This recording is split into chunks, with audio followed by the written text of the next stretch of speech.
Bismillahirrahmanirrahim. Assalamualaikum warahmatullahi wabarakatuh. Bersua dalam berita perdana malam ini, saya Syaful Bakrin Haji Suhaili. Dan saya Rafizah Haji Mahmud. Berita-berita utama malam ini. Duli Yang Teramat Mulia Paduka Seri Pengiran Muda Mahkota berkenan berangkat menyempurnakan perasmian Pesta Konvoi UBD 2023.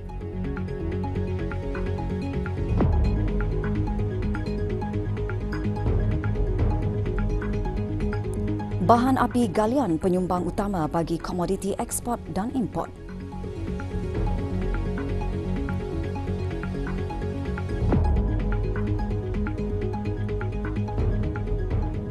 Duli Yang Teramat Mulia Paduka Seri Pengiran Muda Mahkota Pengiran Muda Dr. Haji Al-Muhtadi Billah, Ibni Kebawah Duli Yang Maha Mulia Paduka Seri Baginda Sultan Haji Hassan Al-Bolkiah Muizzadin Wad Daulah, Menteri Kanan di Jabatan Perdana Menteri dan Pro-Chancellor Universiti Brunei Darussalam UBD, pagi tadi berkenan berangkat menyempurnakan perasmian Pesta Konvoi UBD 2023. Bertemakan Art and Technology, Pesta Konvoi UBD diadakan sempena Majlis Convocation UBD ke-35.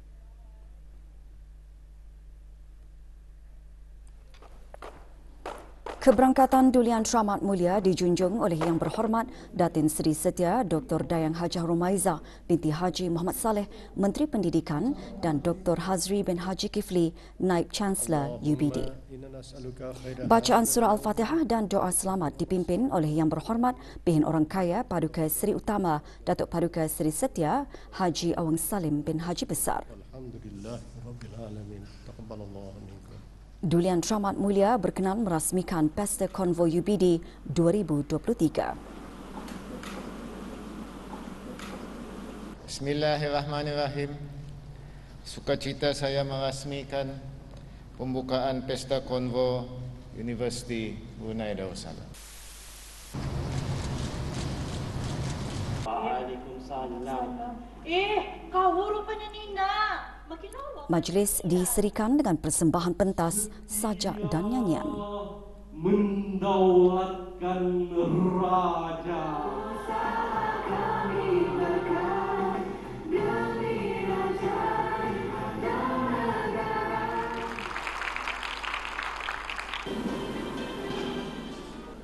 Duli Yang Teramat Mulia seterusnya berkenan menyaksikan pameran 4 projek seni dan teknologi yang diketengahkan oleh mahasiswa dan bakal graduan UBD.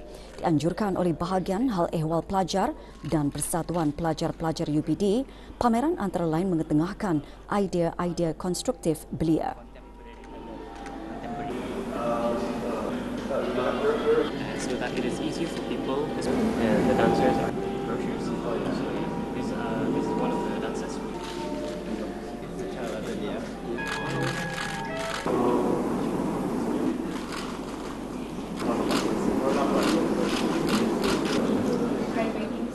Visi UBD 2025 menumpukan kepada beberapa matlamat strategik utama termasuk ke arah universiti yang cemerlang dalam pengajaran dan penyelidikan.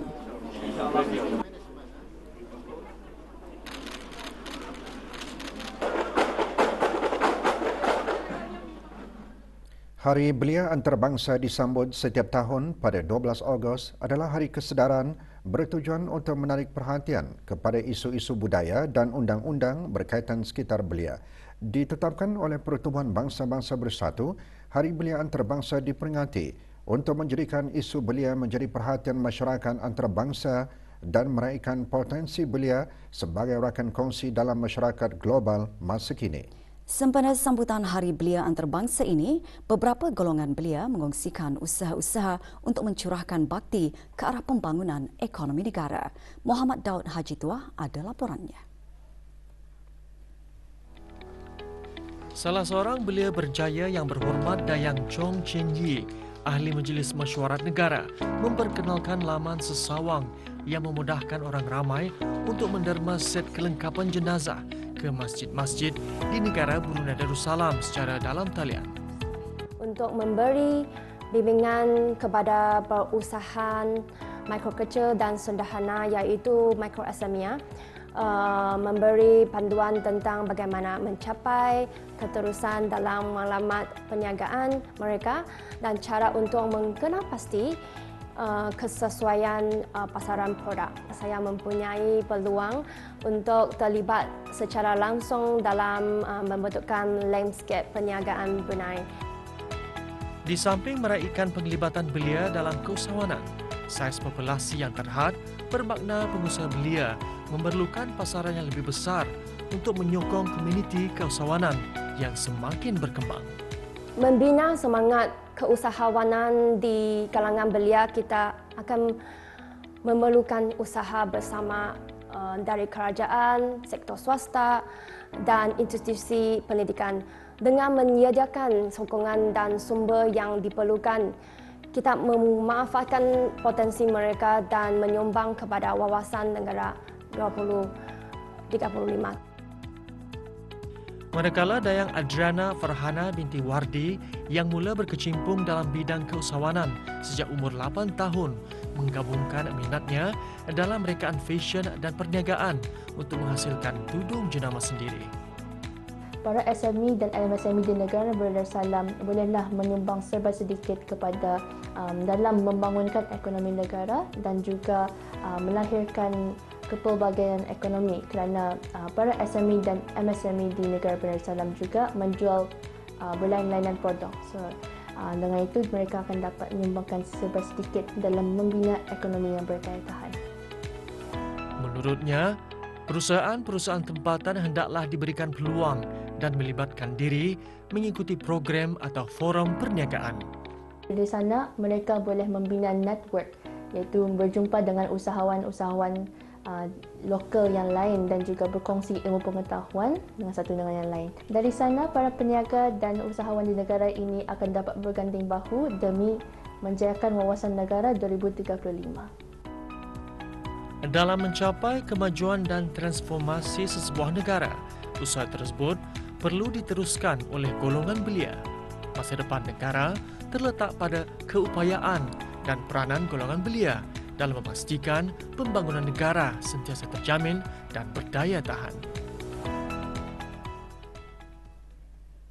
Jumlah perdagangan menurun tahun ke tahun sebanyak 53.9% daripada 3,037.3 juta ringgit pada bulan April 2022 kepada 1,401.5 juta ringgit pada bulan April 2023. Penurunan disebabkan oleh penurunan nilai ekspor sebanyak 56.2% kepada 761.7 juta ringgit. Manakala nilai import juga menurun 50.7% kepada 639.8 juta ringgit. Menurut siaran akhbar Jabatan Perancangan Ekonomi dan Statistik JPES, Kementerian Kewangan dan Ekonomi, penurunan nilai ekspor didorong oleh nilai ekspor gas asli cecair dan lain-lain produk petroleum khasnya bahan api diesel otomotif. Dari segi komoditi ekspor pula, bahan api galian merupakan penyumbang utama sebanyak 77%, diikuti bahan kimia 19.2%, serta jentera dan kelengkapan pengangkutan 1.7%.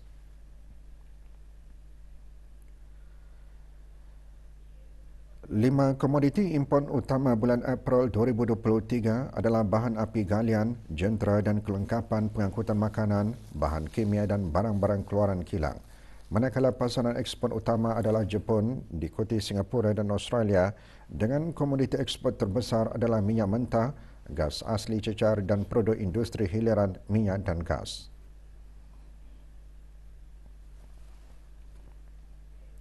Sumbangan terbesar rakan dagangan import adalah dari Emirat Arab Bersatu, Arab Saudi dan Malaysia dengan minyak mentah sebagai komoditi import terbesar.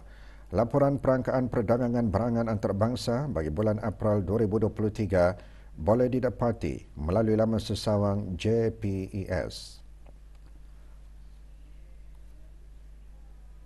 Penyebaran dakwah dan syiar Islam yang berkesan memperkasa penghayatan Islam saudara-saudara baharu. Ikuti bahan beritanya selepas ini.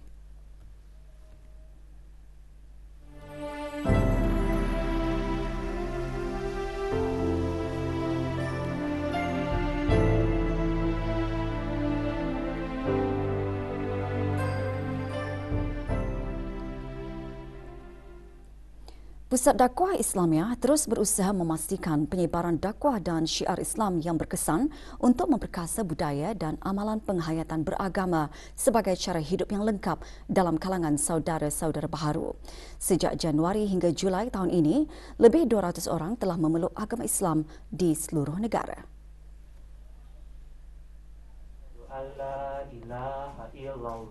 Berdasarkan statistik Unit Pengislaman Pusat Dakwah Islamiah, daerah Brunei dan Muara mencatat jumlah tertinggi iaitu 124 orang, diikuti dengan daerah Tutung 62 orang, daerah Belait 48 orang dan daerah Temburung 8 orang. Dari segi bangsa pula, bangsa dusun antara yang mencatatkan jumlah tertinggi iaitu seramai 74 orang, diikuti Iban 60 orang dan Filipina 49 pengislaman. Untuk memperkembangkan lagi syiar Islam di negara ini, khususnya kepada golongan mualaf, pelbagai aktiviti keagamaan dilaksanakan sama ada di bandar dan juga di pedalaman. Ini termasuk membuka kelas bimbingan mualaf di 13 buah tempat yang bertujuan memudahkan saudara-saudara baharu yang tinggal di pedalaman agar mereka dapat mempelajari ilmu fardu ain dan fardu kifayah dengan sempurna. Alhamdulillah, setiap tahun Pusat Dakwah Islamiah merancang aktiviti-aktiviti bersama mu'allaf. Contohnya, rombongan Pusat Dakwah Islamiah ke pedalaman untuk safari munajat, bertadarus, bersungkai dan sembahyang tarawih bersama mu'allaf, atau sambutan Hari Raya Aidilfitri juga bersama mu'allaf, berzikir, kemudian ziarah mahabbah, bimbingan bergerak bersama mu'allaf yang memerlukan, dan banyak lagi program-program bersama dengan persatuan-persatuan NGOs. Kolej Universiti Perguruan Agama Seri Begawan Kupu SB hari ini menerima kunjungan rombongan pensyarah daripada Institut Pendidikan Guru Kampus Pendidikan Islam Bangi Selangor Malaysia IPG. Hadir Dr. Haji Adnan bin Haji Basar Rais Kupu SB. Lawatan antara lain bertujuan untuk berkongsi pengalaman dan maklumat berkaitan pengendalian latihan keguruan bahasa Arab di antara IPG dengan Kupu SB. Selain itu, mewujudkan kolaborasi kepakaran pedagogi alaf baharu dalam bidang bahasa Arab di antara dua belah pihak. Semasa perjumpaan, pembentangan diadakan berkaitan pelaksanaan kurikulum bahasa Arab di Kupu SB dan perkongsian pengalaman IPG dalam mengendalikan kursus bahasa Arab untuk para pelajar yang melanjutkan pengajian ke Timur Tengah. Untuk mendedahkan para pelajar kepada irama tambangan syair Brunei, Kementerian Pendidikan melalui bahagian kesenian dan kreativiti, Jabatan Pendidikan Kokurikulum menganjurkan pertandingan menambang syair peringkat sekolah menengah, maktab dan pusat tingkatan 6 bagi tahun 2023. Petang tadi berlangsung peringkat akhir pertandingan. Juara disandang oleh Sekolah Arab Sultan Haji Hassan Al-Bolkiah. Acara berlangsung di Pusat Persidangan Antarabangsa Brakas.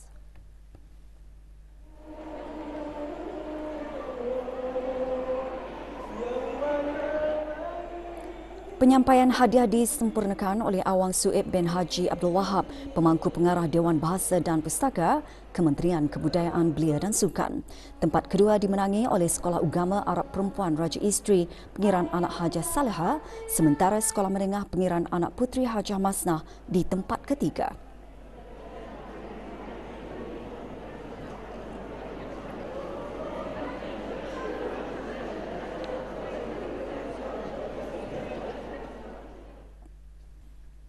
Dalam era masyarakat pelbagai bangsa saling memahami, menghayati dan menghargai hasil karya penulisan dan sastra, penterjemahan buku pelbagai bahasa atau buku multilingual memainkan peranan penting dalam melestarikan kecenderungan para pembaca antarabangsa untuk mengetahui secara lebih mendalam terbitan-terbitan bertulis mengenai kisah-kisah Brunei.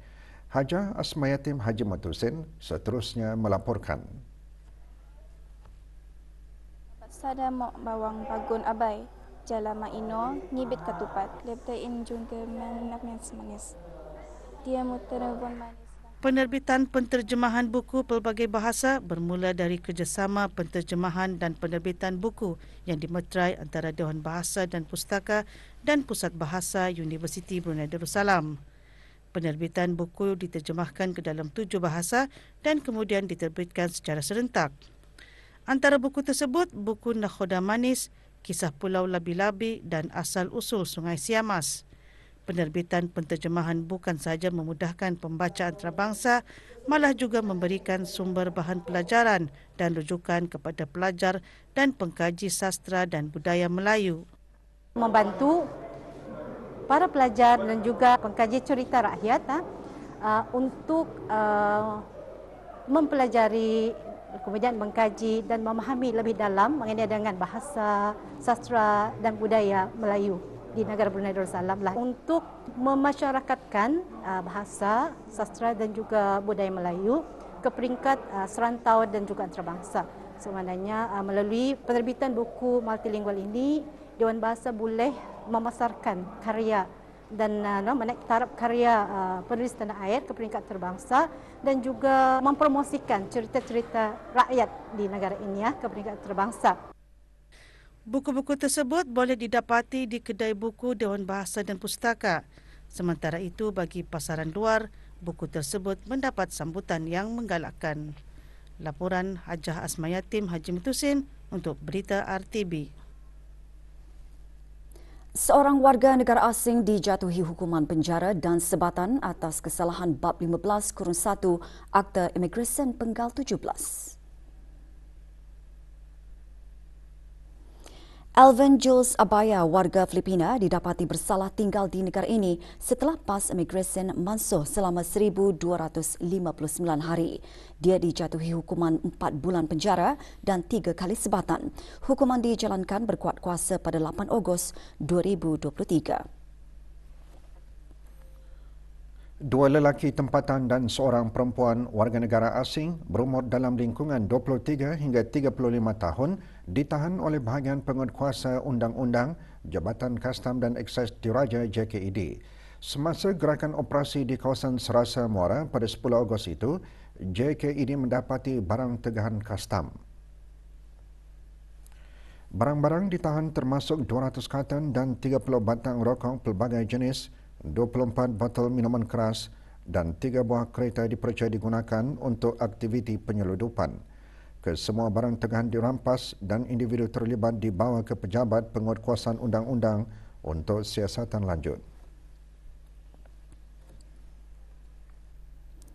Pasukan Regu Tasmania B rangkul gelaran kejuaraan selepas mendominasi acara akhir kejohanan sepak takraw antara regu terbuka sempena Hari Keputeraan ke bawah Duli Yang Maha Mulia ke-77 tahun.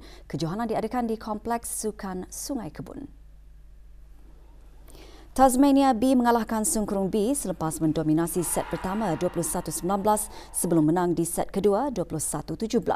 Manakala tempat ketiga dimenangi bersama oleh Tasmania A dan Sungkurung D.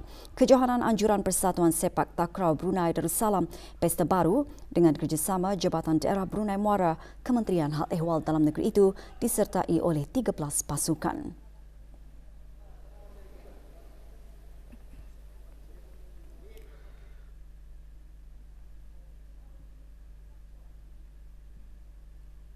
Kejohanan Angkat Berat Dewasa dan Belia Kebangsaan Brunei sempena Hari Belia Kebangsaan ke-18 menutup tiranya petang kemarin. Kejohanan diadakan di Sekolah Sukan Kampung Pulai. Siti Zuraini Muhammad Sani merangkul pingat emas bagi kategori berat badan bawah 71 kg.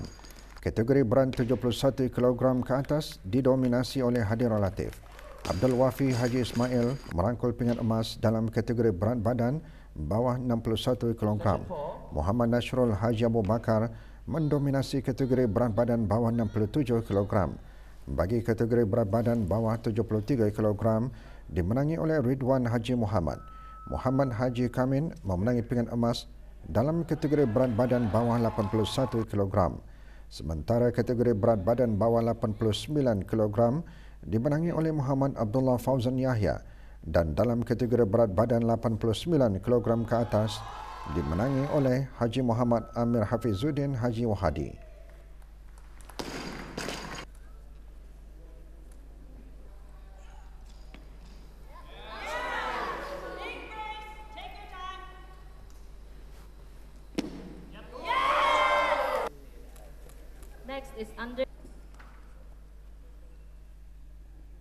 Kejohanan Tekbol sempena sambutan Hari Belia 2023 membuka tirainya semalam dengan perlawanan perseorangan peringkat kumpulan. Kejohanan berlangsung di Dewan Serbaguna, Kompleks Sukan Negara Hassanal Bolkiah, Brakas. Kejohanan Anjuran Persatuan Tekbol Negara Brunei Darussalam dengan kerjasama Jabatan Belia dan Sukan ini akan berlangsung setiap hari Ahad selama 3 minggu. 11 orang menyertai acara perseorangan manakala 11 lagi pasukan dan klub tekbol tempatan akan bertanding dalam acara doubles yang akan memulakan saingannya minggu depan.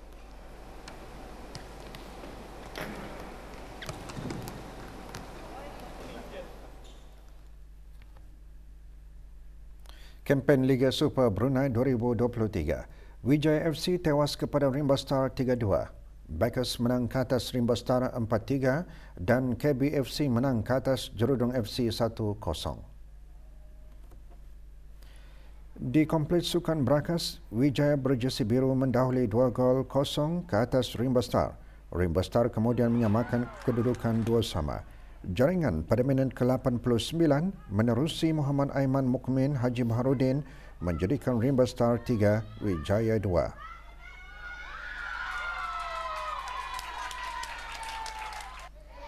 Sementara itu di Belapan dan Padang Kompleks Sukan Negara Hassanal Bolkiah Brakas, Pancur Morai tewas kepada Backers FC 3-4.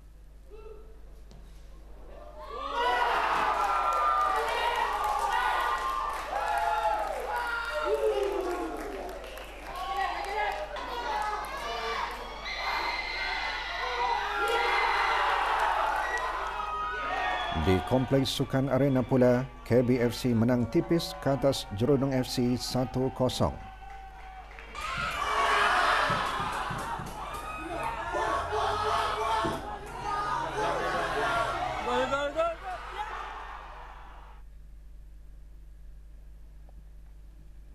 Pasukan Petong Negara Brunei Darussalam akan menghantar pasukan lelaki dan wanita untuk menyertai kejohanan Petong Asia kelima yang akan berlangsung pada 16 hingga 21 Ogos ini di Kuala Lumpur, Malaysia. Sebagai persiapan, sesi latihan intensif sedang giat dilakukan. Kejohanan itu akan melibatkan beberapa kategori utama iaitu men triple, women triple, men shooting dan women shooting. Pasukan Petong Brunei akan diketuai oleh Haji Muhammad bin Penglima Asgar, Datuk Paduka Haji Abdullah, Presiden Persekutuan Sukan Baus Brunei Darussalam.